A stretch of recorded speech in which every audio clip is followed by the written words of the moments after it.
slabs are in place, everything's good. Now we're ready for post-tensioning.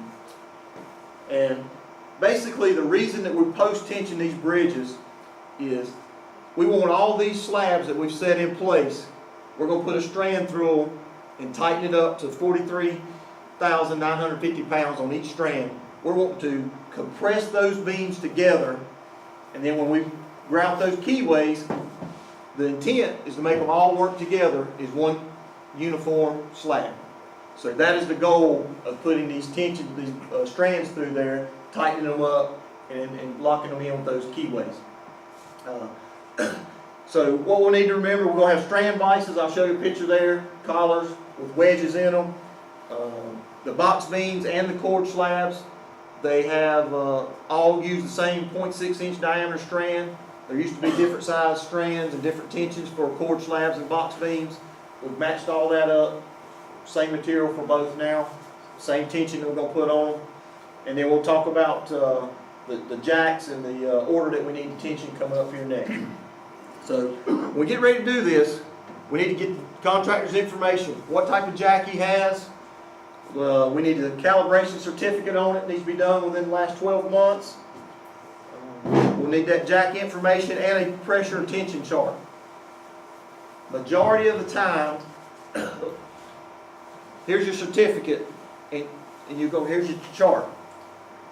Most of these jacks have been around, that very few of them are going to be in the calibration like they come from the factory, reading ideal what the gauges are with no correction factors.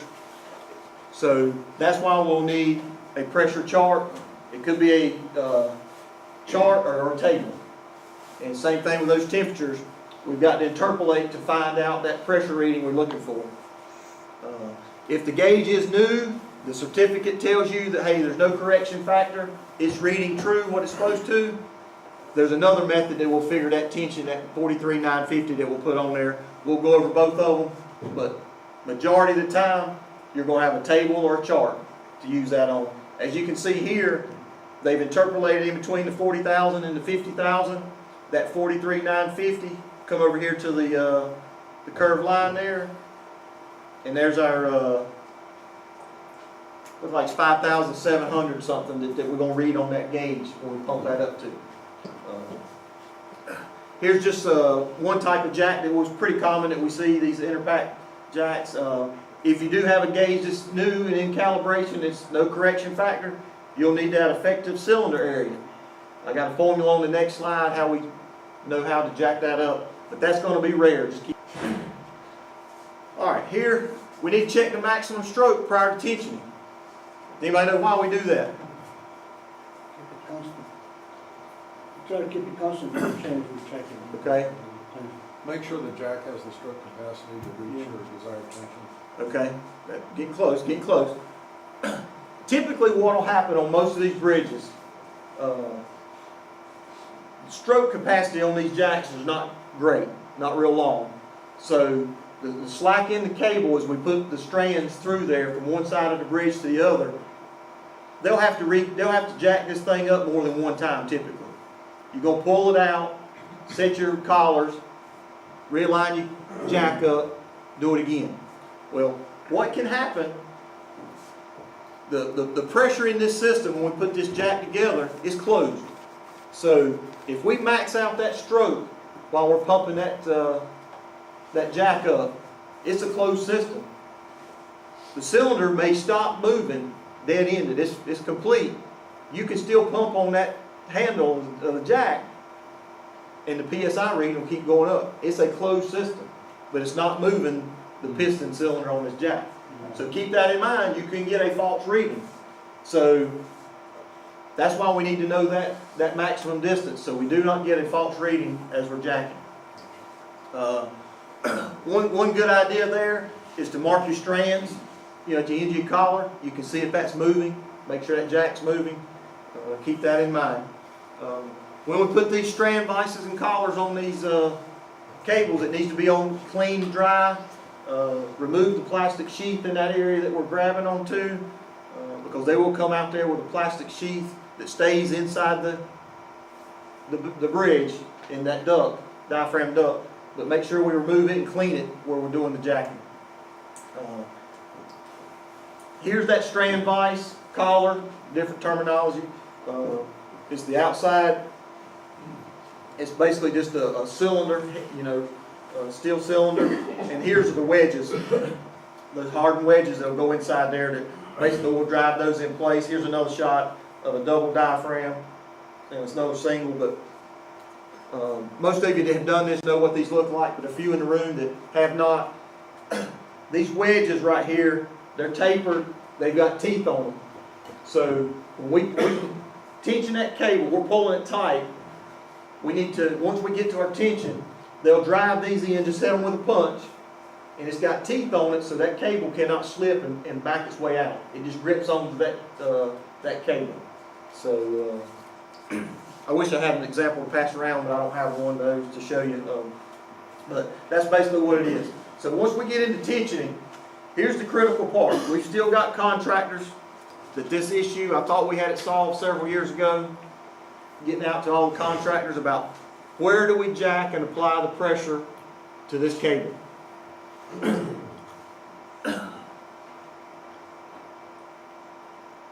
Where's the tension measure right here? That's the ram of your jack. There's your wedges. Anybody know where that tension is being applied? Do you think we're getting all the tension in the cable? What's going on right here? If you put that jack against those wedges, I just said they had teeth on them and they're tapered. So if we're pushing on that, at the same time we're pulling that cable through it, all our tension is right here. We don't know what we're getting in the cable. Yes, we can get 43,950.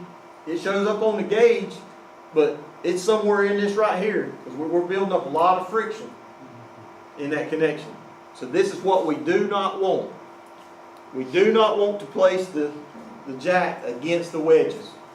And to solve that, we have to use a reaction frame. And basically what that is, we just want to make sure it's a metal device. All the contractors build these themselves. It's not anything that's bought. So you'll see all kinds of different configurations. It's, you know, just whatever idea they come up with, what material, scrap steel they have laying around. Here's one that's made out of some cylindrical pipe. Here looks like maybe some old H-pile material. But basically, it needs to apply that load to the side of the beam. And then it needs to have an opening so we can get in there to position those wedges and set them with a punch. So keep that in mind, that we do not need to push against those wedges. It still comes up occasionally. I thought we had most of the contractors around settled that we don't have that, but it does come up occasionally. The big issue, and you can do it the other way, and I know there's some that's out there that's done it. I had a project a couple years ago. Inspector, had a fairly young inspector. It was his first bridge. He was sharp, you know, looking at things, but you know, like everything, everybody gets busy. You know, he hadn't been to this class or presentation with the reaction frames. They tensioned the bridge. Supposedly everything went good. He called my assistant resident up the next day and said, I'm out here on the bridge, I'm hearing some creaking, popping noises. He said, I don't know what's going on. And so me and the assistant got him on the phone. We started asking questions, and come to find out, they had not used a reaction frame. They had put the jack right up against to the wedges and jack. Got the tension, everything. Everybody thought we had the tension that we're looking for. Well, what was happening, he had stripped those teeth, because you're basically pulling that cable backwards through those wedges that were set, you know, because it's pushing on those wedges. It was just stripping that cable and teeth.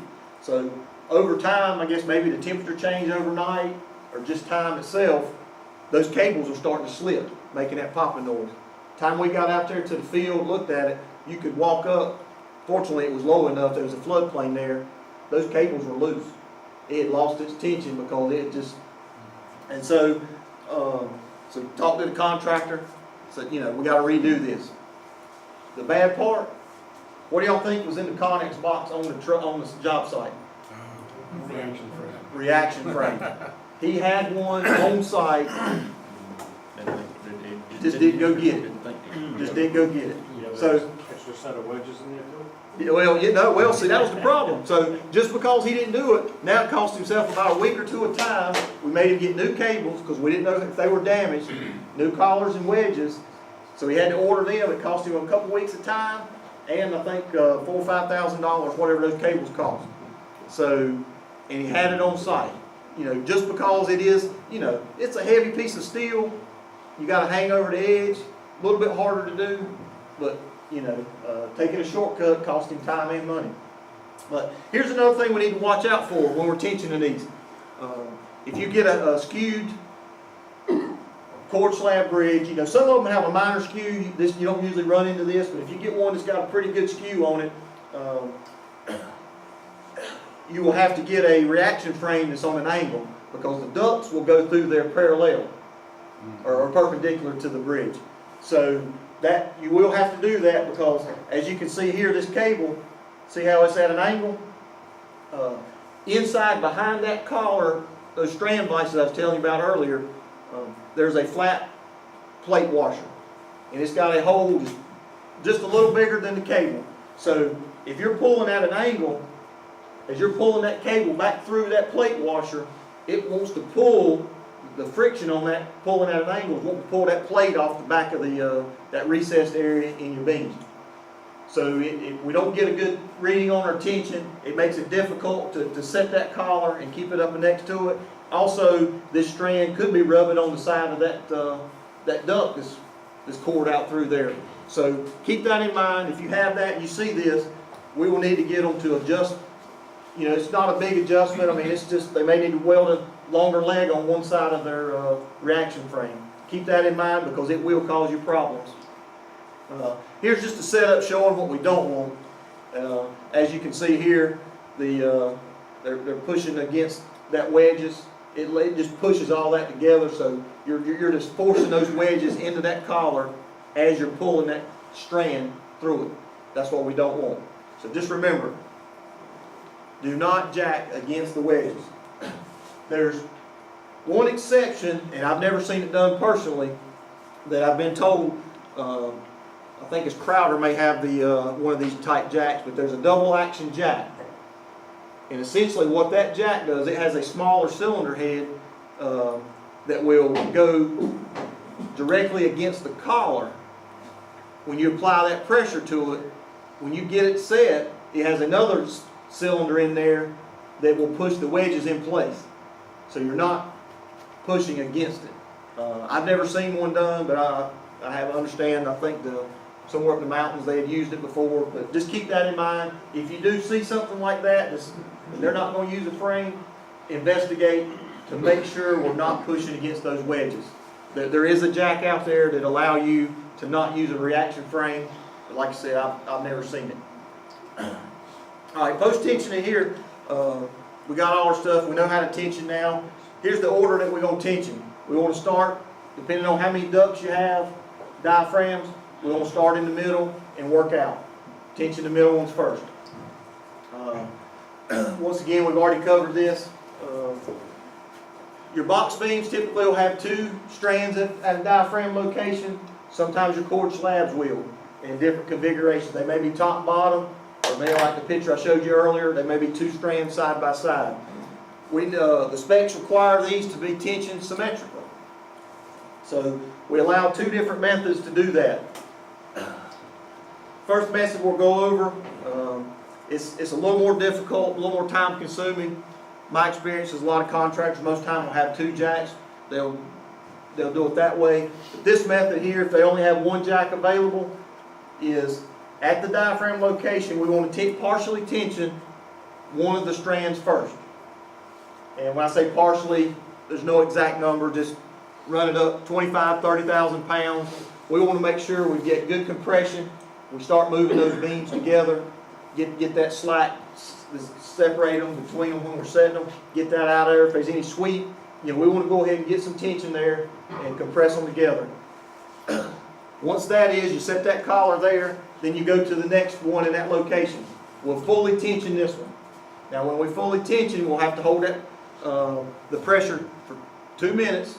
Make sure we don't have any loss of pressure in the system.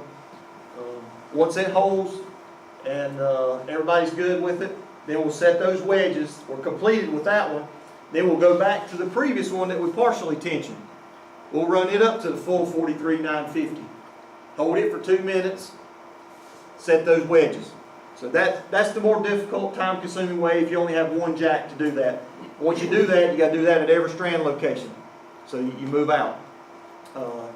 The next way, which is easier, and I've seen this done more times than not than the other method, is you'll have two. And it is possible that you could put, it doesn't matter which side the jacks are on. Most of the time it's going to be the bottom location just for room. You got reaction frame, all this stuff hanging off the side of the bridge. So usually what I see is they'll put a jack on each side of the bridge, and you tension both of them up, get them both to the required reading that we're looking for on the pressure for that 43,950, hold them for 2 minutes, set our wedges. Now just keep in mind here, all that stuff we started at the beginning, we got 2 sets of pressure charts, calibration. You know, we need to have paperwork for each one of those jacks. So that's the way I see it done most of the time.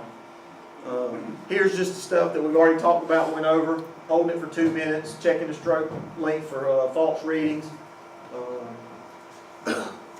What we need to do here, before we cut these strands off, let me back up. When you're tensioning these things, it's a good idea. The strands are going to be oversized. You're going to have plenty of length on both extra. Try to get, you don't have to measure it, but get the contractor to leave a tail out on both sides.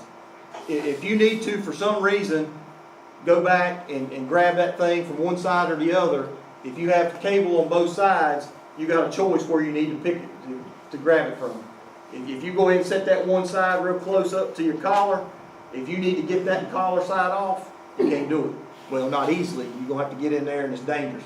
You put almost 44,000 pounds and you get in there and cut this thing, it's like a slingshot. It will come out the end. So keep that in mind. They can re-grab it. You don't have to measure, you know, a couple feet on each side. Just make sure you got something if you need to re-grab it. But before we cut these strands, like I was talking about before, we had discussion of lift up, not sitting on the bearing pads. We need to go underneath the bridge and do our inspection of our bearing pad then. Make sure we have not, especially the outside, you know, if some of your beams are not square, you could have some interior lift off. It's not as common, but it can happen. It's typically your outside. Make sure that those outside edges hadn't rolled together when we pulled the beams together. 44,000 pounds, that's a lot. We see them rolling up. So if that happens, do not cut the strands. We've got some fixes that we can do that's a whole lot better, and it helps for long-term life of the bridge. What we'll normally do, call your resident, assistant resident, have them get in contact with us, but typically what the fix is we'll want the contractor to go back out there, re-grab your strands, you know, get that collar, break it loose, and slowly lower that tension of that strand until we get that beam to rest 100% on that pad. You know, you may have to do multiple ones. It may not just be that end location. You may have to do multiple to get it to go down. Once it goes down and is rested fully on that bearing pad, we'll get them to come in and grout that outside keyway. Because what's happening, you may have some opening at the top of that keyway and those beams. So when you put that pressure, it squeezed it together and lifted that bottom corner up. So we can go ahead and grout that keyway in, let it get full strength on the grout, and then we'll go back and do the retensioning process. I've seen it done, it works, and that's a whole lot better solution for everybody, because we don't want to find it on the final inspection. And I run across this every now and then because we didn't go underneath and look, you know, after the tensioning process. At that point, there's really only one good fix. You know, you've got to have the contractor do the best they can, take some measurements in there, you know, sliding a square or some type of thin piece of metal and a ruler in there, get some depths and thicknesses, and they'll have to go get a shim plate machined. You know, that's going to take time. It's not easy to you know, a very tapered in different, you know, multiple directions shim. It's got to be galvanized. We don't want raw bare metal underneath there. Because, you know, we all know our joints leak over time. So it's gotta be galvanized. It's gonna take him time. Most contractors don't have a lot of time at the end of these projects. There's gonna be a delay getting this shim made, not to mention the cost. And we all know there's not a lot of room under some of these bridges. You liable to be up underneath there, laying on your stomach or your back, on top of riprap, trying to drive this shim in. So that's the last resort that we want that, put that shim in. If we do all our steps while we're building this, we can avoid having to put those shims in. Last thing, after we're good, we have 100% bearing, we can cut off our extra on the ends of our strands, but no flame cutting, don't need to use a torch, use something else. All right. One exception to the tensioning, you know, we always grout after we've tensioned. One exception to that we'll go over here is if you have a crowned cap or crowned end bend. Check this on your plans. My experience is, ones I've only seen, had experience with, have two level beams in the middle. There may be a scenario where you have multiple, more than two, but I've never seen it, so just keep that in mind. But if you have two, the opening right here in these beams where the crown is, it's going to be open wider than it normally is, because they're going to be touching at the bottom, and it's going to be a little bit wider opening keyway at the top. So we need to grout those three keyways in right there, so when we tension that cable, that cable's going to be on a little bit of an arc. We put 44,000 pounds on that, it's going to squeeze that together and lift up those edges. So we can lock those in place by going ahead and put that keyway in there, the grout, and getting full strength on it, then doing our tension. So just keep that in mind. If you do see a crown cap, we need to do that process first.